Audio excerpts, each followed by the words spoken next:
Assalamualaikum warahmatullahi wabarakatuh. Di dalam video kali ini kami akan membahas tentang tunanetra, tunadaksa, dan tunagrahita. Kami dari kelompok 8 yang beranggotakan 4 orang. Yang pertama Eva Ardita Anindya Putri NIM 023, yang kedua Nabila Cintania Saputri NIM 031, yang ketiga Maulia Albar NIM 091, dan yang keempat Putri Dika Kusumaningsih NIM 017. Apa sih tunanetra itu? Mari simak video berikut ini. Tunanetra adalah individu yang terhambat penglihatannya karena ketajaman visual yang amat kurang. Ia tidak mampu melihat sama sekali sebagai akibat dari kerusakan yang terjadi pada indera penglihatan, baik secara anatomis maupun fisiologis. Ada dua jenis tunanetra. Yang pertama yaitu low vision atau kurang awas. Jenis tunanetra ini dikatakan sebagai penglihatan lemah. Seseorang dikatakan low vision bila masih sedikit melihat atau bisa membedakan gelap dan terang. Yang kedua yaitu blind atau buta. Seseorang dikatakan buta apabila sudah tidak memiliki penglihatan sehingga tidak dapat membedakan gelap dan terang. Ada 4 ciri-ciri tunanetra. Yang pertama, ketajaman penglihatan kurang dari ketajaman yang dimiliki orang awas. Yang kedua, terjadi kekeruhan pada lensa mata atau terdapat cairan tertentu. Yang ketiga, posisi mata sulit dikendalikan oleh syaraf otak. Yang keempat, yaitu ketajaman penglihatan kurang dari ketajaman yang dimiliki orang awas. Selanjutnya yaitu klasifikasi. Klasifikasi di sini dibagi menjadi 3. Yang pertama yaitu berdasarkan waktu, yaitu tunanetra sebelum dan sejak lahir, yaitu mereka yang sama sekali tidak memiliki pengalaman penglihatan. Yang kedua yaitu tunanetra setelah lahir atau pada usia kecil, yaitu mereka telah memiliki kesan-kesan serta pengalaman visual tetapi belum kuat dan mudah terlupakan. Yang ketiga yaitu tunanetra pada tahap usia sekolah atau pada masa remaja, yaitu mereka telah memiliki kesan-kesan visual dan meninggalkan pengaruh yang mendalam terhadap proses perkembangan pribadi. Yang kedua yaitu berdasarkan daya penglihatan, yaitu ada tunanetra ringan, yaitu mereka yang memiliki hambatan dalam penglihatan akan tetapi mereka masih dapat mengikuti program-program pendidikan dan mampu melakukan pekerjaan yang menggunakan fungsi penglihatannya. Yang kedua ada tunanetra setengah berat, yakni mereka yang kehilangan sebagian daya penglihatan hanya dengan menggunakan kaca pembesar, mampu mengikuti pendidikan biasa atau mampu membaca tulisan yang bercetak tebal. Ketiga ada tunanetra berat, yakni mereka yang sama sekali tidak dapat melihat. Selanjutnya yaitu berdasarkan kelainan pada mata.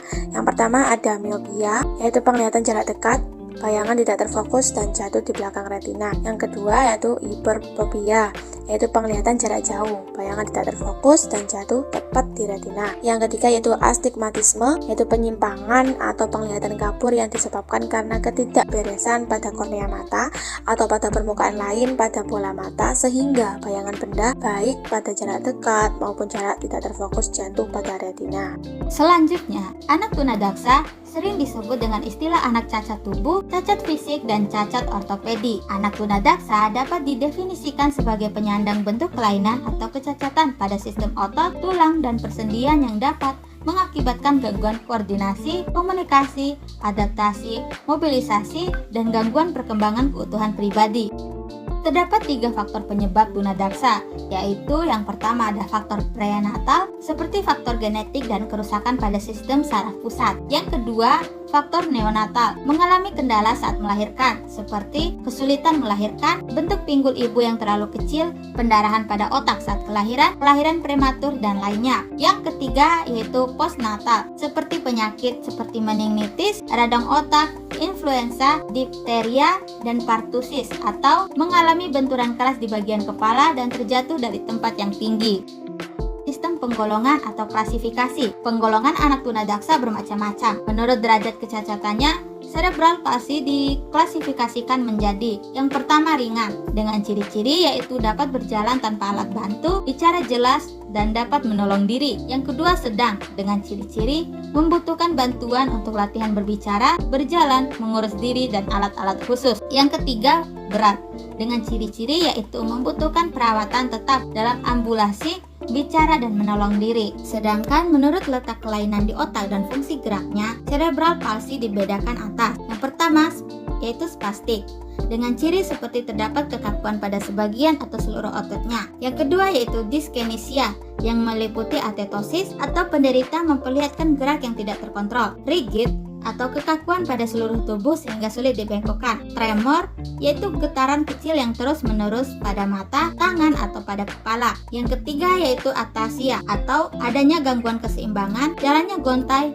koordinasi mata dan tangan tidak berfungsi. Serta yang keempat yaitu jenis campuran atau seorang anak mempunyai kelainan 2 atau lebih dari tipe-tipe di atas. Penggolongan anak tunadaksa dalam kelompok kelainan sistem otot dan rangka tersebut adalah sebagian berikut. Yang pertama yaitu poliomyelitis, merupakan suatu infeksi pada sumsum tulang belakang yang disebabkan oleh virus polio yang mengakibatkan kelumpuhan dan sifatnya menetap. Dilihat dari sel-sel motorik yang rusak, kelumpuhan anak polio dapat dibedakan menjadi tipe spina, tipe bulbair, tipe bulbispinalis, dan tipe encephalitis.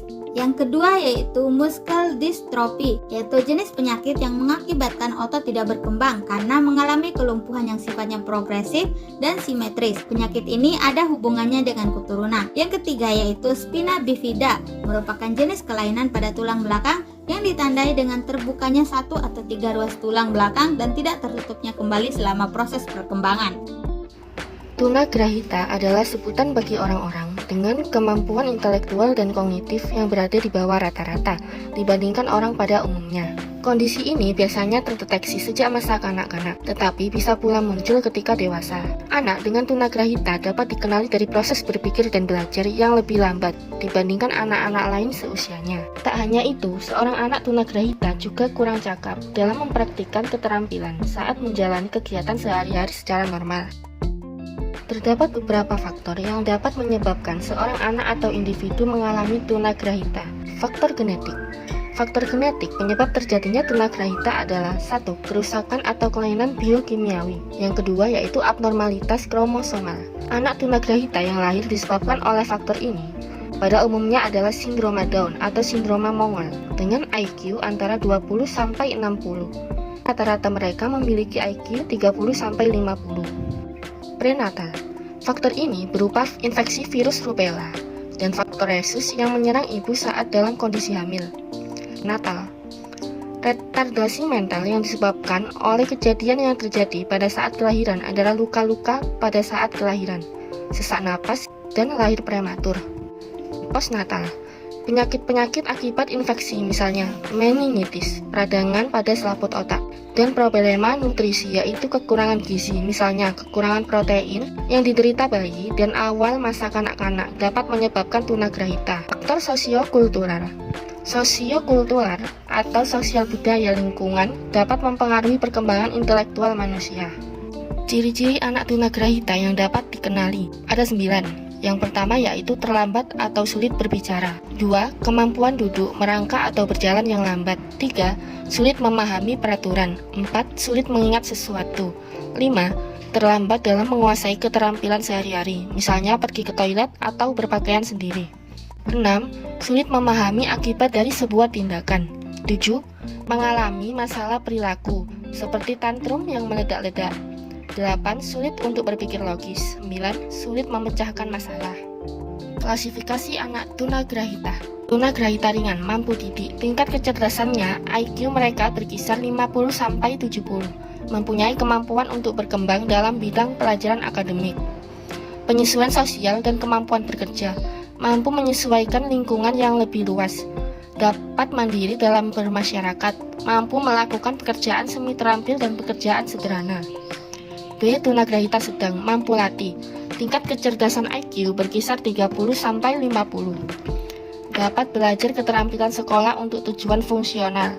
Mampu melakukan keterampilan mengurus dirinya sendiri, self-help. Mampu mengadakan adaptasi sosial di lingkungan terdekat. Mampu mengerjakan pekerjaan rutin yang perlu pengawasan. C. Tunagrahita berat dan sangat berat, mampu rawat. Tingkat kecerdasan IQ mereka kurang dari 30. Hampir tidak memiliki kemampuan untuk dilatih mengurus diri sendiri. Ada yang masih mampu dilatih mengurus diri sendiri, berkomunikasi secara sederhana, dan dapat menyesuaikan diri dengan lingkungan yang terbatas. Terima kasih telah menonton video kami. Wassalamualaikum warahmatullahi wabarakatuh.